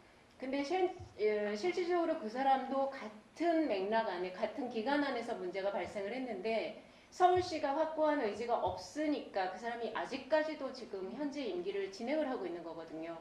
문제의 심각성을 서울시가 인지를 했다면 먼저 파견한 사람부터 잘못된 파견 조치 내지는 그 사람에 대한 어떤 행동을 서울시가 솔선수범을 해줘야 된다고 저는 생각을 하거든요. 그러니까 임원진에 대한 것도 지금 현재 권고한 대로 차근차근 시행이 됐으면, 빠른 시일 내에 시행이 됐으면 하는 바람이 저희 직원들의 바람일 건데요. 서울시의 확고한 의지가 없으면 지금 현재 3년임 하면서 굳어져 있던 이 썩어 빠진 조직의 임원진들이 결코 반성할 수는 없을 것 같거든요. 그래서 조금 더 관리를 하시는 과정에 계시다고 하면 서울시부터 변화된 모습을 먼저 보여주시면 병원의 직원들도 조금 더 생각을 달리할 수 있지 않을까 생각합니다. 그래서 관리하시고 계속 개입해 주시고 어떤 끝까지 진행 상황을 점검을 하실 거면 그런 부분부터 시작을 할 수 있는 압력도 좀 필요하다고 생각을 하거든요. 제가 정확한지는 모르겠으나 지금 행정부원장님이 아직 그대로 계신 게 확실한가요? 갔어? 나갔어요. 아, 죄송합니다. 네, 아마 행정부원장님은 자료 옮기신 것 같고요. 그리고 이제 그 절차들이 있다고 합니다. 서울시에서 기존에 했던 방식에 따라서 절차를 지금 진행을 하고 있는데 저희가 객관적으로 보기에 비상식적인 부분들이 다소 있기는 합니다만 현재까지의 뭐 룰과 절차가 그러하다고 하니 잠시 기다려 보기로 했습니다. 그래서 기다려서 약속한 기한 내에 저희 권고안 34개의 방향과 다른 무엇이 나오면 그거는 저희가 동의할 수 없기 때문에 권고 이행 점검단이 그냥 조용히 있을 수는 없을 것 같습니다. 네, 어쨌든 뭐 행정부원장님만의 얘기는 아니었던 것 같고 어쨌든 서울의원이 서울시 산하고 따라서 서울시가 어떤 시그널을 주는가가 서울의원의 혁신에 굉장히 중요하다라는 말씀인 것 같습니다. 그래서 저희도 서울시가 혁신이 필요하고 인적 혁신에 필요한 여러 가지 제도 그리고 뭐 인적 처분 조치 이런 것들이 필요하다고 하는 시그널을 반드시 서울시가 먼저 해야 한다. 이런 미정미정해서는 안 된다라고 하는 거에 대해서 다시 한번 저희도 의견을 내도록 하겠습니다.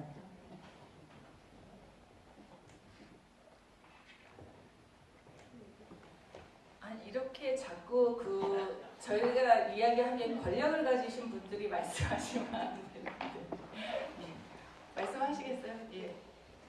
저는 이 권고안이 나왔을 때 굉장히 기뻤는데 참 승진했다 이 생각을 요즘 많이 하고 있거든요. 하나 좀 우려는 12월 5일 날 서울시가 권고안 이행 계획에 대해서 발표를 한다고 했는데 그 이행 계획이 권고안을 내셨던 분들의 생각과 전혀 다르다. 그러면 이행 계획을 다시 뒤집어 엎을 수도 있는 건지 저는 만약에 그게 그렇게 안 된다고 정말 어떻게 해야 되나 이런 생각이 사실 들거든요. 그런 두려움이 또 있는데 다시 엎을 수 있을까요? 아직 일어나지 않은 일에 대해서는 미리 걱정하시지 마시고요. 저희는 계속 모니터링하는 것이 저희의 사명이라고 생각합니다. 제가 처음에 그 위원으로서 활동을 시작하겠다라고 생각하고 활동을 시작할 때 대충 하려고 시작을 한 것이 아닙니다. 그리고 저희 위원님들 여기 계신 위원님들 다 마찬가지입니다. 만약에 이거를 적당한 선에서 타협을 하려고 했으면 이 결과 보고서가 나오지 않았습니다. 이 결과 보고서가 나올 때까지의 과정 중에 저희가 지금 현재는 말을 많이 아끼고 있지만 굉장히 어려웠던 일들이 많이 있습니다. 그러니까 일을 성사되게 하기 위해서 저희가 말을 많이 아껴왔고 지금도 말을 아끼고 있습니다. 그러나 이제 때가 되면 또 이야기해야 될 때가 있겠죠. 그래서 저희가 그냥 이거를 그냥 대충 어느 정도 선에서 타협하고 정리하고 그럴 위원들은 아니다라는 건 믿어주시고요. 다만 서울의료원 내에 있는 구성원이신 선생님들께서도 목소리를 크게 내셔야지만 조직 안에서의 변화 그리고 조직 밖에서의 연대가 서울의료원을 보다 더 발전적인 공공병원으로 변화시켜 나갈 수 있다고 생각을 합니다. 또 질문이 있으신가요? 저 한 가지만 죄송합니다. 저희 병원장은 저희가 그동안에 서울시에서 발령을 내왔거든요. 그러면 이 권고안에 대한 발표를 하실 때 저희한테 3개월이라는 기간을 말씀을 해주셨었거든요. 3개월 이 권고안이 시행되는데 3개월의 기간을 여유 있게 주신 것 같은데 병원장이라는 사람을 서울시에서 발령을 내는 그 규정은 바뀌지 않을 거잖아요. 그러면 적어도 서울시에서 지금 벌써 권고안이 나온 지 다음 달이면 12월이거든요. 근데 의료원장 모집에 대한 예정이나 그런 것들은 있는지 그게 좀 많이 제가 궁금해요.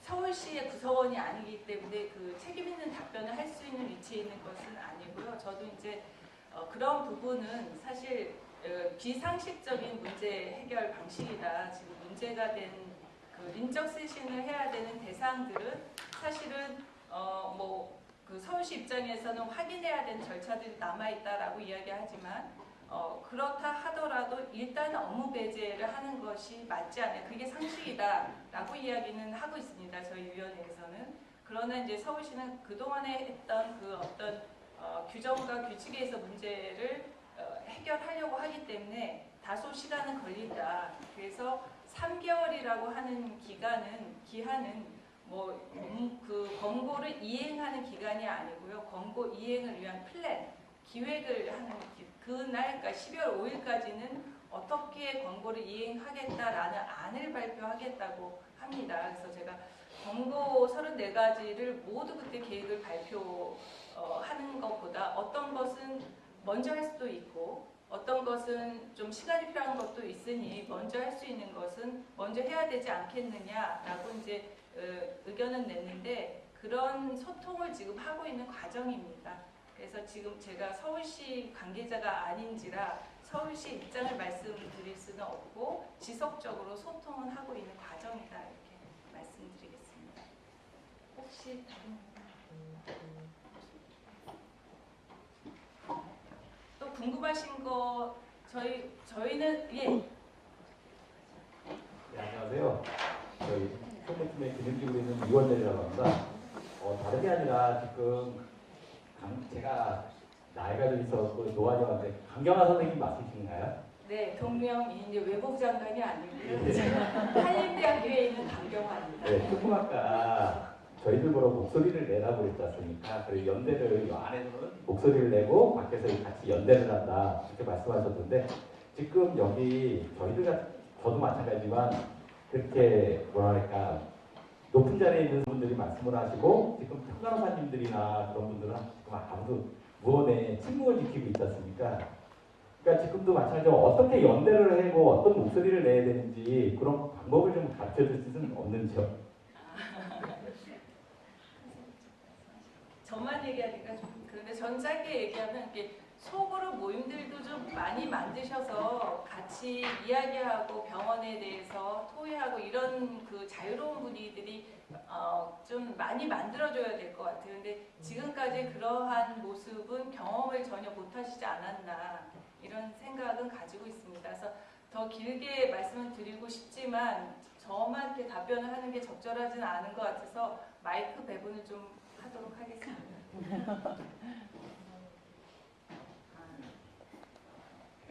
저한테 넘어왔는데 저는 사실 이 사안과 관련해서 큰 이야기보다 우리 간호사들이 그 동성 단위에서부터 실전하고 목소리를 내는 방식인 것처럼 각자가 자기 직종, 자기 업무와 관련된 데서부터 사실 부당한 거 혹은 다른 대안이 가능한데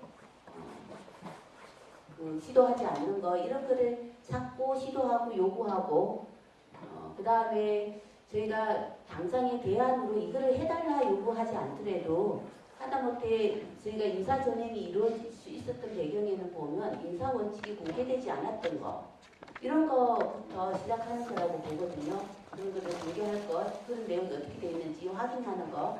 예를 들면 야간 전담, 간호사 야간 전담제를 도입하기 전에 병원에서 서울시에 제출한 야간 전담 계획, 운영 계획서를 보면 야간 전담하는 간호사들한테 3일 이상 연속 나이트 근무를 시키지 않겠다. 그 다음에 3일 나이트를 하면 2개 오프를 주겠다. 이런 계획들이 들어가 있는데도 불구하고 여기는 사실 노동조합도 2개나 있고 또 그런 파트장님들도 계시고 이런데도 그런 분표가 빈번하게 이루어지는 병동들이 있거든요.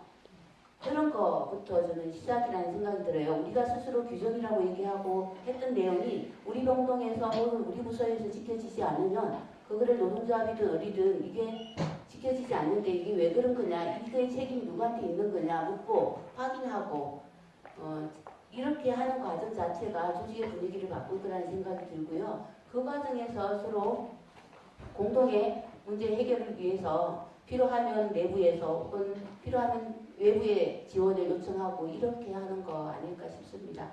그래서 그거는 업무와 관련된 거일 수도 있고요. 예를 들어서 심지어 여기는 파트너님들도 그렇고 그런 업무 로테이션을 하고 새로운 업무를 맡았는데 그 업무와 관련한 직무 교육조차도 사실 안 이루어지고 있고 그러면 그거는 새로운 업무를 맡은 사람에 대한 교육 책임이죠. 오리엔테이션을 줄 책임은 누구한테 있는지도 불분명한 이런 시스템인데 그거를 다 개인들이 그냥 감수하면서 묵묵히 해온 거예요.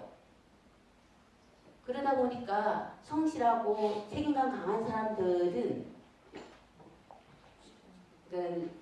자기 삶을 희생하면서까지 해도 업무에 끝이 없는 거고 외면한 사람들은 또 쉽게 갈 수 있고 그래서 여기 성실하지 않고 근면하지 않은 사람이 득세할 수 있는 조직 분위기가 만들어지고 이런 거라는 생각이 들거든요. 그래서 그런 구체적인 사안, 내용을 가지고 내외부가 의사소통할 때 그게 연대라고 저는 생각을 합니다. 그래서 뭐 두 분 선생님도 말씀하셨지만 저는 이제 사실 노조가 있으면 노조에서 그런 것들을 해주면 좋지만 노조가 지금 이제 그렇지 못한 경우도 많아서 저는 노조와 같이 하는 뭐 사업도 좋고요. 아니면 노조가 상관없이 뭐 여기도 보니까 뭐 행동하는 간호사회도 있고 뭐 혹은 외부의 인권 단체도 있고 여성 단체도 많은데요. 노동 단체도 많고 같이 어쨌든 익명성이 보장되지 않으면 이른바 파트장 추간호사 뭐 이렇게 사실 압력이 오기도 하기 때문에 내부의 비행이나 혹은 부당한 차별 행위, 부당한 업무 지시에 대해서 얘기를 좀 못하는 게 많은데 그런 것들을 외화시킬 수 있는 방법들을 좀 모색하면 좋을 것 같아요. 이제 그런 거에 좀 관심이 있는 분들이 함께 수집해서 사실 좀 외화하는 작업을 할 수도 있을 것 같아요. 뭐 익명을 보장하는 어떤 조사 같은 거, 그 조사에 대한 발표 이런 것도 해보면 좋을 것 같고요. 사실 언론에서는 그런 목소리 굉장히 이 간호사들의 목소리에 되게 귀를 기울입니다. 왜냐하면 태움이 발생하는 게 구조적인 문제이기라는 거를 대부분 알거든요. 아는데 들을 수가 없는 거예요, 목소리를. 물론 들을 수 없는 이유는 여러 가지 있거든요. 구조적인 문제도 있고 일이 너무 많이 평간의사에게 몰리는 것도 있고 사실 외부와 소통할 수 있는 채널이 없는 것도 있기 때문에 저는 그런 것들을 좀 다양하게 활용해서 안에서의 모임과 외부와 어떻게 연결시킬 것인가 그리고 또 외부와 연결시키는 걸 통해서 우리도 좀 뭘 하면 목소리를 그게 뭐 5명이 되든 10명이 되든 물론 그 사람들이 얼굴이 공개되거나 이름이 공개된다는 뜻이 아니라요. 그런 방식으로 함께 뭐 예를 들면 서울시의 진정서 내시 운동 같은 것도 할 수 있는 거잖아요. 사실 그거는 공개하면 안 되는 문제니까 그런 것부터 해서 그리고 그것을 어느 시기까지 언론과 혹은 뭐 여기 노조나 혹은 외부의 단체나 이런 데서 같이 협조를 구해서 사실 서울시도 이런 거 안 하고 있고 서울의료도 이런 문제가 있는데 이런 문제에 대해서 아직까지 해결이 안 됐고 그게 서울의료원 진상대책이 서울시에서 만든 진상대책에서의 공고가 이행되지 않으면서 여전히 고통받고 있다라고 하는 것들을 동시에 외화하는 작업들 이런 것들도 좀 같이 해보면 좋겠다라는 생각이 들고요. 모임들을 하기 어려운 근무 시간이 저는 더 문제인 것 같아요. 사실 그래서 근무의 평간수에게 너무 많은 노동 시간을 먼저 해결하는 것들 요것들부터가 사실 모임을 할 수 있는 것들을 만드는 기초가 될 텐데 현재 이 부분에서 좀 얽혀있는 게 있는 것 같아요. 그래서 저희도 빨리 이행을 하라고 이제 계속 촉구하는 이유도 그래야지 이 간호사들이 목소리 낼 수 있는 시간적, 정신적 뭐 여러 가지 여력들이 될 수 있을 것 같아요. 그래서 그런 좀 다양한 방식들을 모색할 때 혹시 뭐 도움이 필요하다면 같이 하면 좋을 것 같습니다. 이상입니다. 구체적으로 말씀을 드리면 우리 명수 활동가를 모시고 토크 콘서트를 한 번 더 해보신다든가 이런 것도 좋을 것 같아요. 그러니까 뭐 꼭 여기에 있는 위원들 아니더라도 선생님들 아시는 분들과 처음에는 내 이야기를 하기가 참 어렵거든요. 그러니까 남의 이야기를 많이 듣는 거. 그런 시간들을 쭉 갖다 보면 어느새 내 이야기도 하게 되기 때문에 그런 뭐 토크 콘서트 아니면 그룹별 소그룹 모임 뭐 이런 것들이 좀 활성화될 필요는 있을 것 같습니다. 일단 내가 중심이 돼서 서울의료원에 나라는 사람이 서울의료원에 대해서 이야기할 수 있을 때 그게 건강한 조직이 될 수 있기 때문에 그런 기회가 많이 이루어졌으면 좋겠고 그런 기회들이 평간호사 선생님들 중심으로 좀 이루어졌으면 좋겠습니다. 저는 늘 이야기하는 게 그 관리자들은 이야기할 기회가 많습니다. 근데 관리자들의 목소리보다는 평간호사 선생님들, 그 다음에 일반 직원 선생님들의 목소리가 대단히 중요합니다. 그래서 왜 대단히 중요하냐면 실질적으로 이 병원에서 그 이루어져야 되는 일들은 실무 라인에서 하는 건 평간호사, 평직원 선생님들이시기 때문에 이 평간호사, 그 직원 선생님들의 역할들이 조직 전체로 봤을 때도 상당히 중요함에도 불구하고 존중되지 못하고 있는 게 현실입니다. 그래서 그런 문화 자체를 바꾸시려면 평간호사 선생님들, 평직원 선생님들이 좀 목소리를 많이 내셔야 될 필요가 있다. 이렇게 말씀드리고요. 사실 뭐 시간이 너무 오래돼서 지금 데이 끝나고 오셔서 많이 힘드시고 또 근무 끝나고 오셔서 힘드시니까 급격하게 공감하고 계세요. 그래서 오늘은 제 생각에 이 정도로 하고요. 저희가 또 올 기회를 마련하도록 하겠습니다. 개별적으로 마지막으로 하실 말씀 있으시죠? 한 가지만 더 우리 그 간호가 교수님 말을 김영숙 교수님은 간호를 하셨잖아요. 그래서 제가 지금 정말 간호사들한테 제가 김영숙 교수님한테 가장 나하고 일치하는구나. 이게 뭐냐면 근로 형태예요. 그러니까 3교대라는 건 기타 정해진 거고 어쩔 수 없고 그렇다 하면 예를 들면 우리 지하철 같은 경우는 근로 형태가 있어요. 그래서 주주, 야야, 비루 이런 식으로 해서 그 일정한 폼을 가지고 그 형태를 이렇게 근로를 하고 이 사람들이 어떤 중간 관리자예요. 현장 관리자한테 예컨대 저는 이날 절대 비율을 줘야 되는데 줄을 주지 마세요. 이렇게 말 안 해도 되거든요. 그러니까 그런 근로 형태가 지금 이렇게 간호 조직이 생긴 이래 계속 24시간 교대 근로를 하면서도 한 번도 그걸 논의를 해보거나 그게 어떤 논문이나 이런 데 발표되어 있지 않아요. 그래서 제가 보기에는 우리 이 교대 근로자들은 그게 그 청소 노동자이든 24시간 병원에 근무하는 사람은 다 같이 해야 되는 근로 형태이고 이거에 대한 1년 단위의 그 주휴, 더하기, 연차, 더하기 이걸 다 해결을 할 수 있는 이 근로 형태를 만들어야 되겠다. 그런 생각이 저는 강하게 들었거든요. 죄송합니다, 선생님 말씀 중간에 끊어서. 그래서 지당하신 말씀인데요. 아니 그래서 예. 제가 제안하고 싶은 건 강경화 교수님하고 김영숙 교수님은 이 간호사 근로 형태 혹은 24시간 3교대 근로 형태를 좀 만드는데 같이 좀 해주셨으면 어떨까라는 생각을 좀 합니다.